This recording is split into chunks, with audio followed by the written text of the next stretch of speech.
The original Lion King showed a polished fairy tale version of the animal kingdom. This version won't. It'll be about the raw, authentic kill or be killed aspect of it, focused on animal combat. This story will have a moral, but it's not a pretty one for kids. It's a darker one for adults. You may think the lion is the apex predator, second to humans. Wrong. There is an animal far deadlier than a lion, and it's a lion's natural enemy, known for eating lion cubs after taking down its parents. It's an invasive species that's destroying the circle of life, Simba's next enemy. In a 1v1 against a lion, this animal always wins. But a pack of lions versus a pack of this animal, if the lions are well coordinated and skilled hunters, they could win. Here's how the story would play out. The first 10 minutes of the movie would be just like any Disney movie. There would be songs and a colorful picture being painted of their beautiful forest in the circle of life. All is going great. All the animals are having a good time. But one lion is not.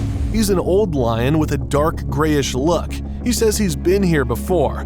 He says he senses a dark presence. But what would a crazy old lion know anyway, right?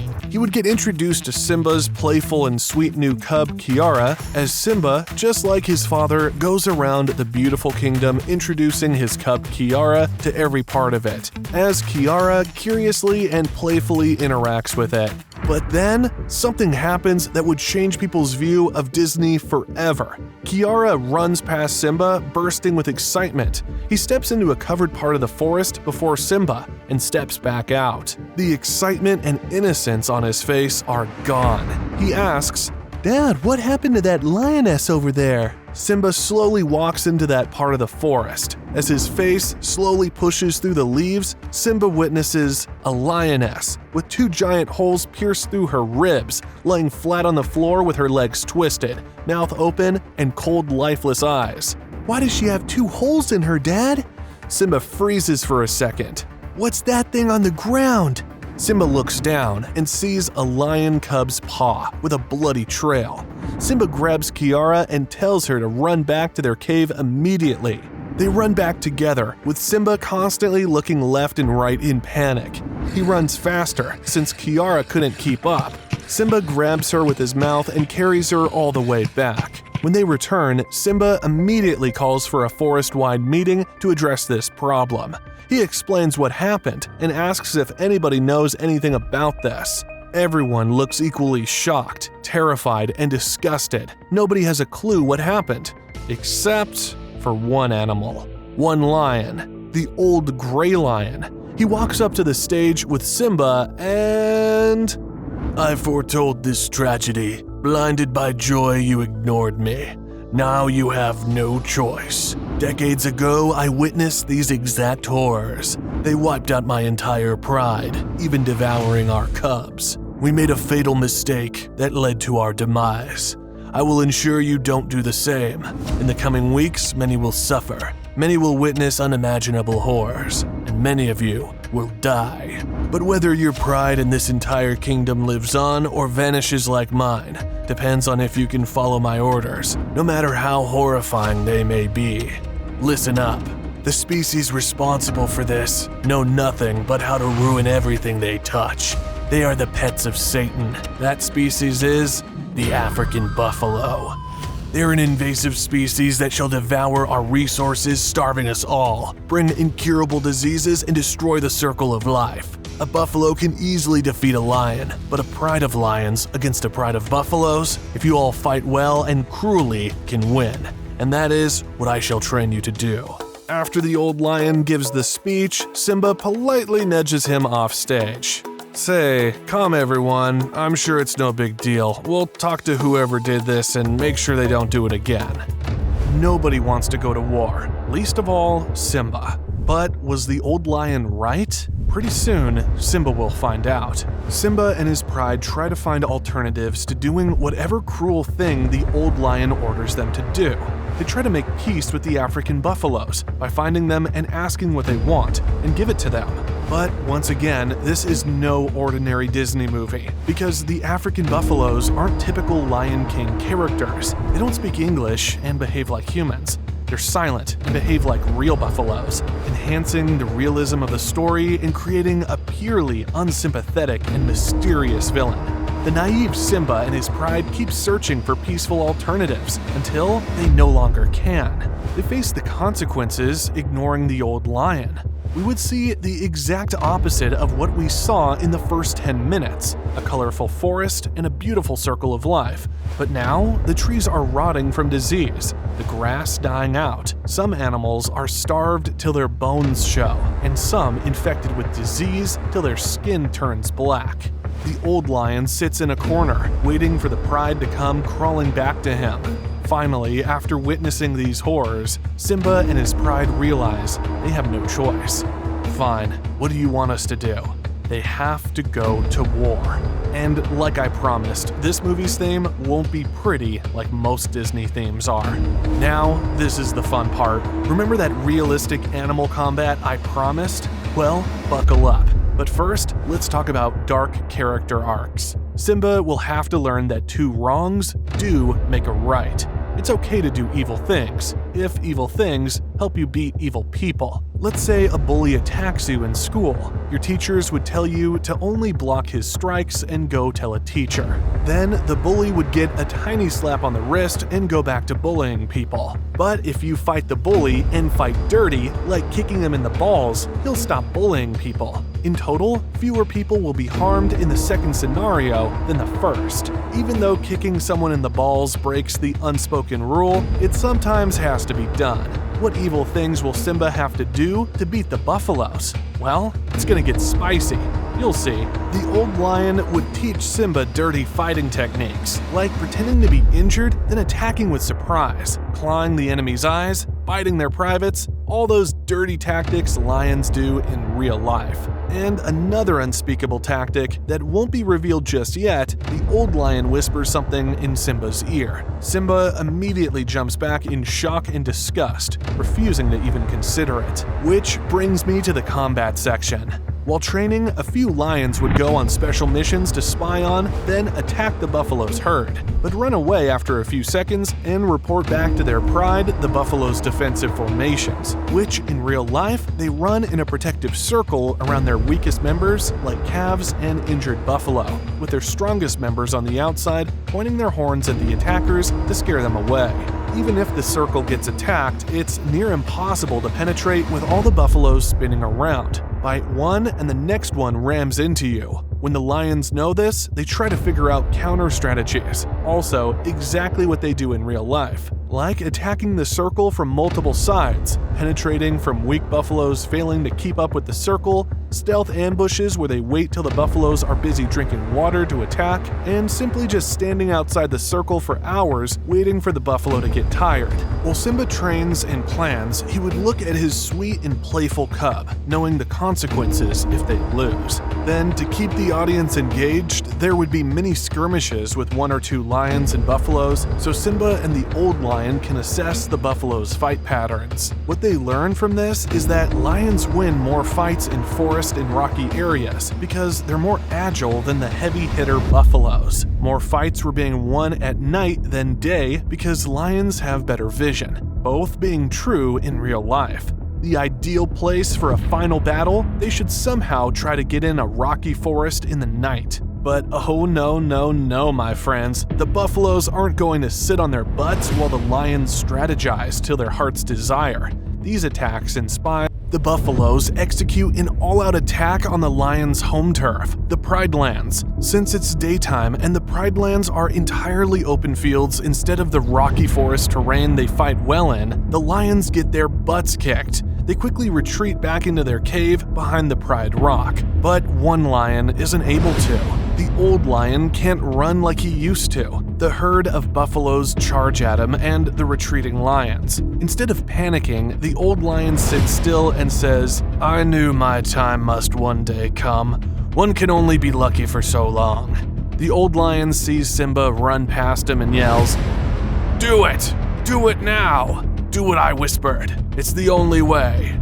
Simba stays silent and keeps running away. The buffaloes trample him. The lions are in their cave with their cubs. They have two options, either run away or fight in the cave. Since it's dark, they might have a chance, but if they lose, it's all over. Simba decides the risk is too high, and they must escape. Simba will sacrifice himself. He runs out of the cave and charges towards the right. All the buffaloes will attack him. Then the rest of the pride will escape to the left, living to fight another day. Each lion will grab their cubs while they run, but a few who have too many cubs to carry have to choose. Their mouths can only fit one.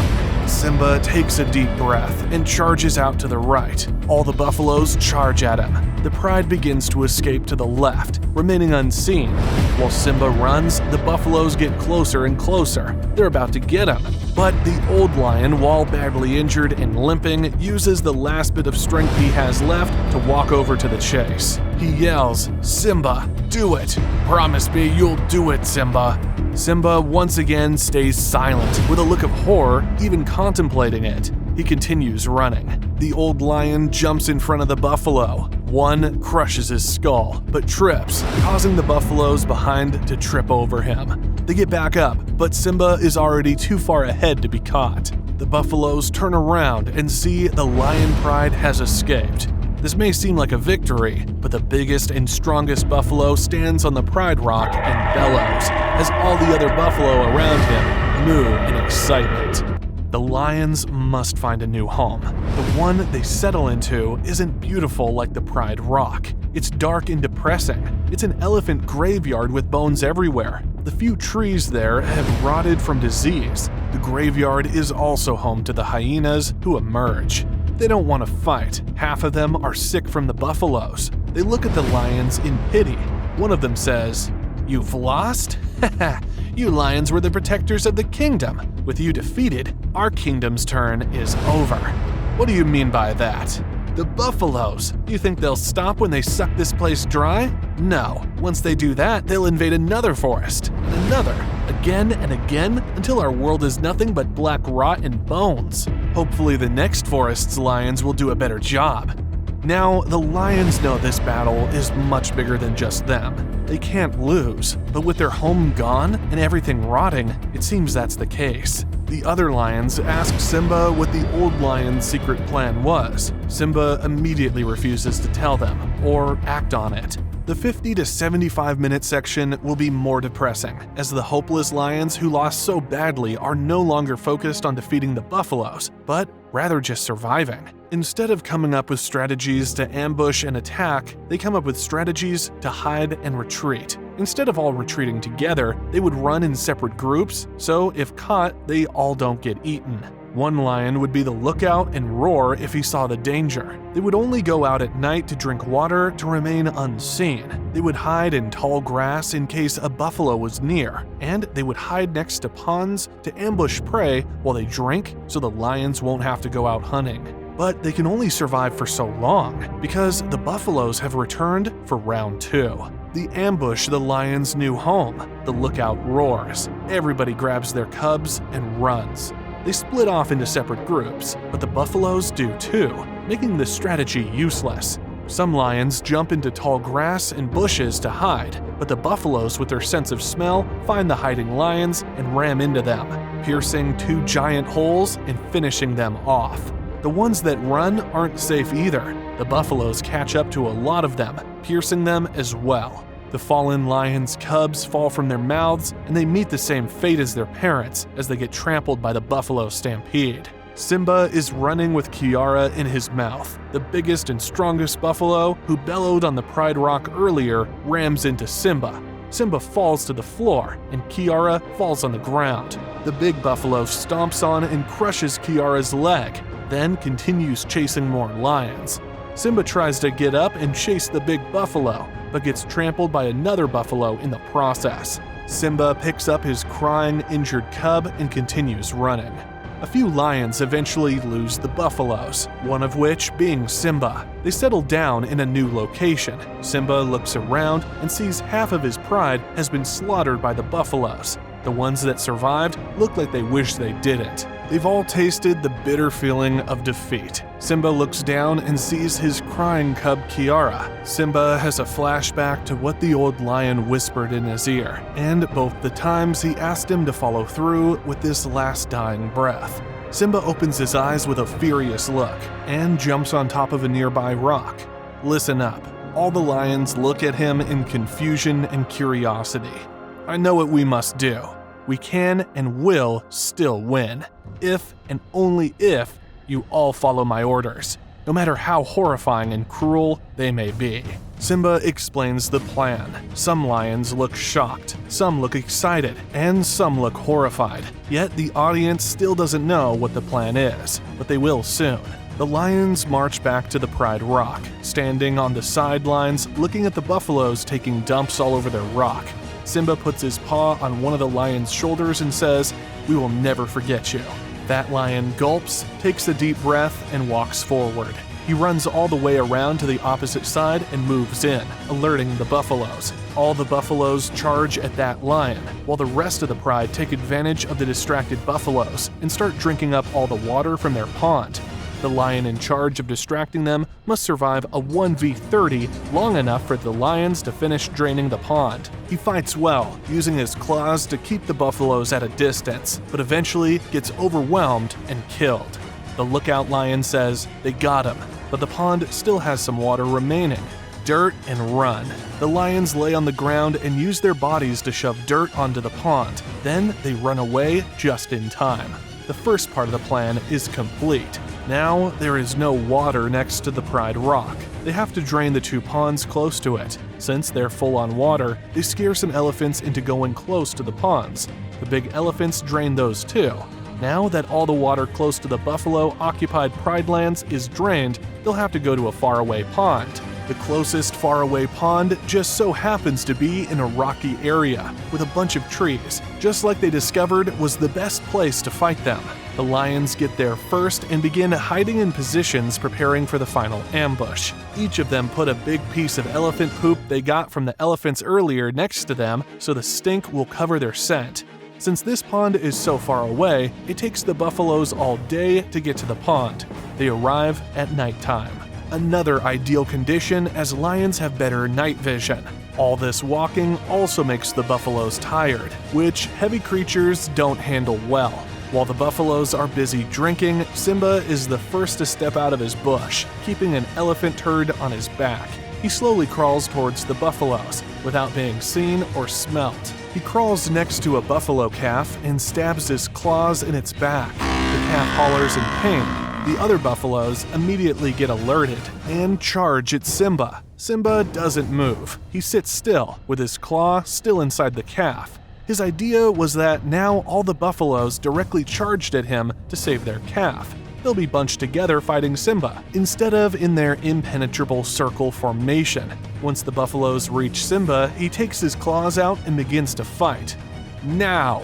Since the buffaloes are all stuck together fighting Simba, the other lions emerge from their fighting spots and attack the buffaloes from all sides. The buffaloes are tired, dehydrated, fighting in the dark, blocked with trees, rocks on their feet, and they're encircled.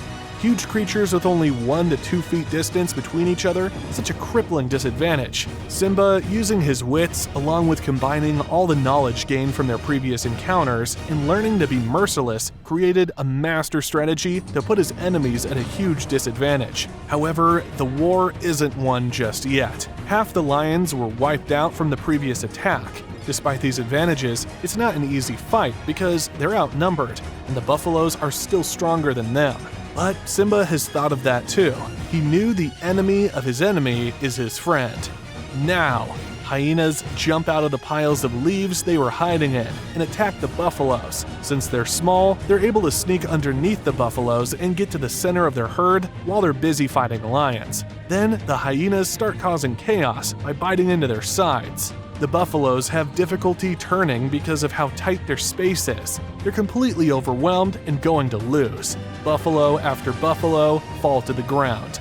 But there's one buffalo who isn't willing to lose so easily. The biggest and strongest buffalo. He charges into a lion, piercing him with horns, and escapes the lion's encirclement, slamming him into a tree. Another lion falls back to attack the big and strong buffalo, but gets shoved to the ground. The big buffalo charges, trampling that lion, and stabs another lion closing in on his fellow buffalo. He single-handedly defeated 3 lions, creating a hole in the lion's encirclement, which a few buffaloes take advantage of and escape from. The biggest buffalo looks at dead buffalo calves that have been accidentally stepped on during all the fighting. He makes furious grunts, then looks at the lion who caused it all, Simba. Simba, caught off guard, gets headbutted by the biggest bull and dragged away from the fighting. He stands back up as the buffalo is ready to charge again. The buffalo charges and Simba dodges. Now, we see a 5-minute-long fight scene between Simba and the biggest buffalo, where Simba doesn't fight back. He just dodges the buffalo's charges to tire it out, knowing he can't defeat such a big and strong buffalo. But you know what they say about the big and strong. They run out of fuel the fastest. After 5 minutes, Simba notices his foe is a lot slower, but Simba, overconfident, gets knocked down and breaks his leg that fell on a stone. Simba tries to retreat but has a big limp. The biggest buffalo lets out one last big bellow, points its horns at Simba, and charges to deal the final blow. Simba didn't break his leg. He was faking it just like the old lion taught him. Simba jumps out of the way and scratches the buffalo's eyes, then claws its privates. With the big buffalo stunned and in pain, Simba jumps onto its back and bites its neck. The big buffalo falls on the ground. Simba stands in front of him, victorious. Simba stomps on its leg, crushing it just like what the big buffalo did to his Kiara. Simba runs back to the fight and sees an even match, 12 lions fighting 10 buffalo. The buffalo evenly spread on one side and the lions evenly spread on the other. Simba runs behind the line of buffaloes and claws at all their privates, causing them extreme pain and weakness. The buffalo turn around to fight Simba, but turn their backs to the lions they were fighting, who seize the opportunity and finish them off.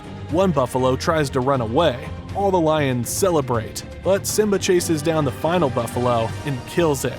The buffalo are no more. The camera would zoom in on the dead buffalo calves, and the scene would transition to months later when the animal kingdom is cured from all disease and is beautiful again, symbolizing that it is terrible that those calves were killed, but it was something that had to be done, because now every animal and their young can enjoy their lives, proving that it's okay to do evil things if evil things help you defeat evil people.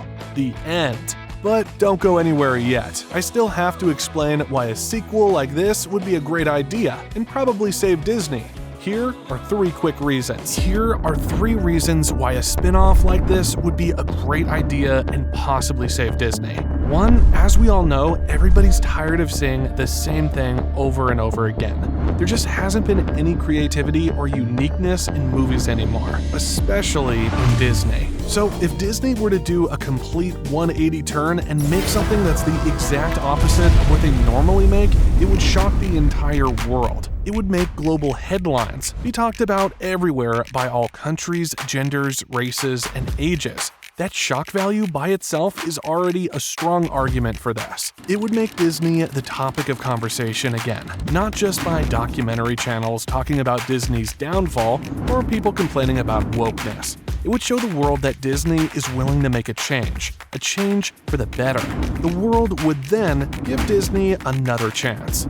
2, the original Lion King was released 30 years ago, meaning all the Lion King fans would be grown-ups by now. They would love to see a mature version of the movie that made their childhood, showing that the brand of Disney grew up with them. It would be like a nod or a thank you present to all the OG Disney fans. They're the ones who made Disney successful in the first place, so they definitely deserve it. 3, lastly, the 3rd and final reason, it would just be pretty damn cool.